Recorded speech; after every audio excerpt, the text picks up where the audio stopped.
The snow fell like a curtain of white static, thick and unrelenting, blotting out the world beyond the supermarket's fogged-up windows. Inside, the fluorescent lights buzzed faintly, casting a sterile glow over the chaos unfolding at the registers. The line snaked back through the aisles, a restless tangle of carts and anxious faces. It was the kind of storm that made people hoard canned goods, bread, milk, batteries, like the apocalypse was just a gust away. And in a small, nowhere town like Millwood, where the nearest highway was a good 20 miles off, the stakes felt higher. The power flickered once, twice, and a collective groan rippled through the crowd. Everyone knew, if the storm didn't let up soon, they'd be stuck here, or worse, stuck without. At the front of the line, Tara Grayson fumbled with her wallet, her 3-year-old tugging at her sleeve. "Mommy, I'm cold," he whined, his voice cutting through the din. She shushed him, her cheeks flushing as she counted out crumpled bills, praying the total wouldn't exceed the $23.47 she'd scraped together. Behind her, an older man named Ed muttered about the damn weather, his cart piled with soup cans and a single bottle of whiskey. Further back, a teenage girl scrolled her phone, earbuds in, oblivious to the growing tension. The cashier, a lanky kid with acne scars, scanned items with the speed of a sloth on sedatives. The clock above him read 6:47 p.m. outside, the wind howled like a living thing. And then, he appeared. No one saw him enter. Not really. 1 minute, the line was a pressure cooker of impatience, the next, there was this figure, tall, broad-shouldered, clad in a black parka dusted with snow, standing near the registers. His hood was up, shadowing his face, and he carried no cart, no basket, just a stillness that seemed out of place amid the clamor. The cashier didn't notice him at first, too busy fumbling with Tara's last can of ravioli. But Tara did. She glanced up, startled, as the man leaned in and murmured something to the kid behind the counter. The scanner paused mid-beep. "What's he doing?" Ed grumbled, craning his neck. The teenage girl popped out an earbud, suddenly interested. A ripple of curiosity spread through the line. The cashier blinked, then nodded, his hands moving faster now. Tara's total, $19.82, flashed on the screen. She reached to hand over her cash, but the man in the parka waved a gloved hand. "It's covered," he said, his voice low, gravelly, like tires crunching over ice. Before she could protest, he slid a card across the counter, a sleek, black thing that looked more like a hotel key than a debit card. The cashier swiped it, and the receipt spat out. Tara stared, mouth half open, as the man turned to the next person in line, Ed, and said, "Yours too." "What the hell?" Ed sputtered, but the man didn't wait for a response. He moved down the line, calm and deliberate, instructing the cashier to ring up cart after cart. Soup cans, frozen pizzas, diapers, dog food, it didn't matter. He paid for it all. The crowd watched, dumbstruck, as the mysterious stranger cut through their panic like a knife through butter. Whispers started up, "Who is he? Why's he doing this? Is this some kind of stunt?" By the time he reached the teenage girl, whose cart held a jumbo pack of ramen and a bottle of nail polish, the line was buzzing. She yanked out her other earbud, gaping as he nodded at her items.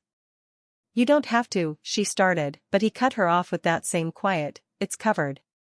The cashier swiped the card again, and the girl clutched her bags, wide-eyed, like she'd just witnessed a miracle. 7 families. That's how many he paid for before the lights flickered again, plunging the store into a momentary blackout. When they buzzed back on, he was gone. No dramatic exit, no wave goodbye, just an empty space where he'd stood. Outside, the snow swallowed his footprints before anyone could think to follow. The cashier, still holding the black card, realized the man hadn't taken it back. He flipped it over, but there was no name, no logo, just a faint embossed number, 777. The anonymous grocery hero, they'd call him later. But in that moment, as Tara hugged her son and Ed cracked open his whiskey in the parking lot, no one knew what to make of it. They only knew one thing, something extraordinary had just happened, and it wasn't over yet. The storm didn't let up. If anything, it got worse. By 8 p.m., Millwood was a ghost town, buried under 2 feet of snow with more on the way. The supermarket stayed open, a beacon of light and heat for stragglers who couldn't make it home. Word of the mysterious shopper spread like wildfire, whispered over cups of burnt coffee from the store's ancient machine. Tara sat near the deli counter, feeding her son a granola bar from her bag, replaying the encounter in her mind. Ed, half-drunk already, regaled a cluster of employees with an embellished version. Guy was 7 feet tall, I swear, had a voice like Darth Vader.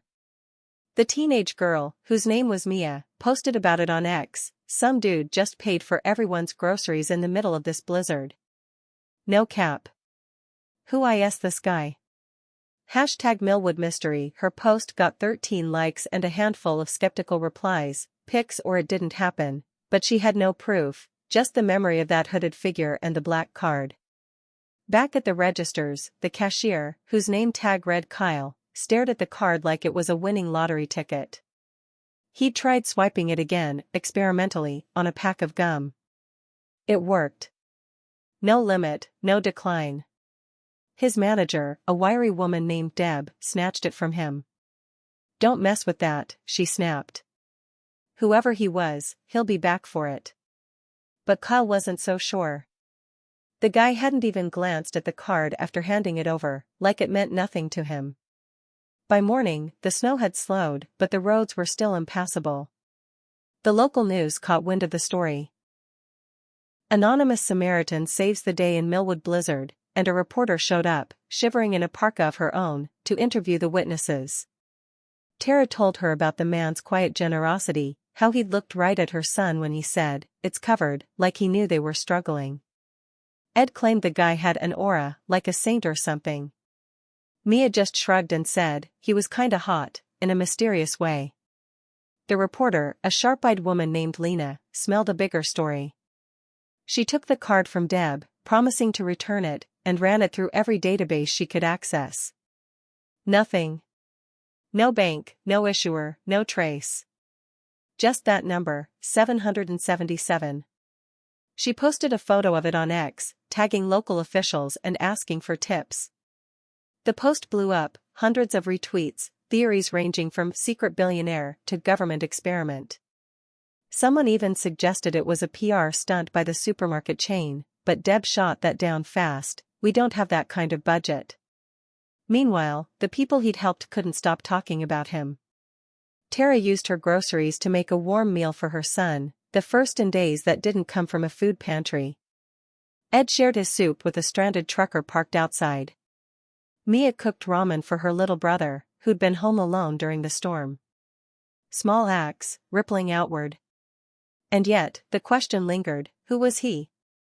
3 days later, the snowplows finally cleared Main Street, and Millwood began to dig itself out.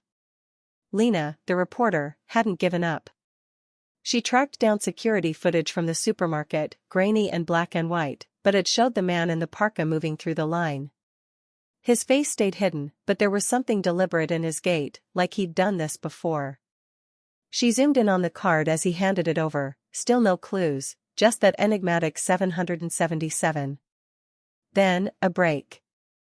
An ex-user replied to her post, saw a guy like that in Carverton last winter. Paid for gas for a bunch of people during a freeze. Same vibe, hood up, no name, gone fast. Carverton was 50 miles south, another small town hit hard by weather. Lena dug deeper. She found whispers of similar stories, anonymous acts of kindness during crises, always in forgotten places, always tied to a storm or blackout or flood. No one ever got a name, but the descriptions matched: tall, quiet, hooded. And sometimes, that number, 777.